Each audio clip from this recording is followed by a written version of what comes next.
Now, we all know that body language can be really important when we are communicating because it tells us so much about people, their body language, particularly those of you who become experts in it and really go and learn about it. But for your average Joe, we know that if someone is nervous or awkward, we can often read that in their body language.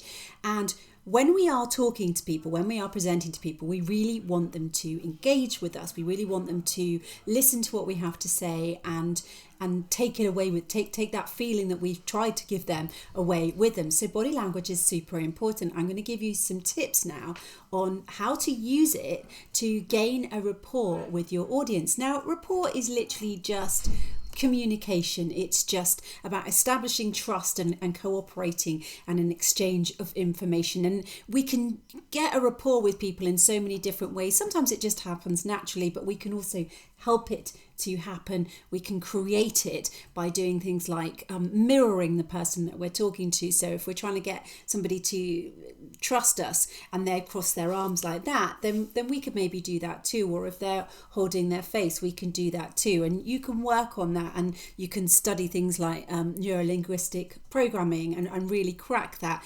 But even on a more simple level, we match people, we mirror people that we like. It's something that we just do, and you can do it as well in a situation when you're trying to redress the balance a little bit, the power balance, when you feel insecure, someone's trying to take the higher ground. So if you start doing to them what they're doing to you, it just kind of gives you a bit more power.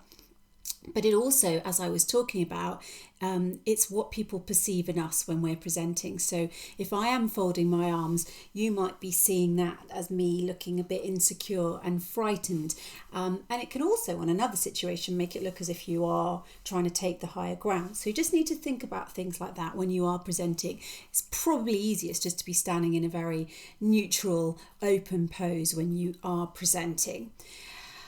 Again, things like with your hands behind your back, if that's how you present. And I'm obviously talking about more here when you're on a stage rather than virtually. If your hands are there behind your back like this, it can sort of be as if you're a bit uncomfortable and you don't want to be there. So again, that's when I would think try and keep that more open, neutral pose.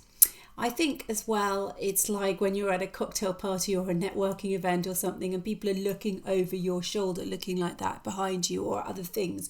That's a bit weird and it feels a bit disconcerting and like they're not interested in you. So when you are presenting, you want to be looking right into the camera. You want to be looking at the people you're presenting to. And sometimes at home when we are talking, even me now, I am not completely looking into the camera because it's not that interesting to stare into like a little blob on my computer. But actually you are the other side of that. So as long as I look into that, you are going to get more of a rapport with me. You're going to feel like you know me. So that is something to think about. And I guess what I'm saying here is when you are presenting, the best posture to have, the best kind of body language will be read by everybody else if it's a calm, neutral, open posture as much as possible.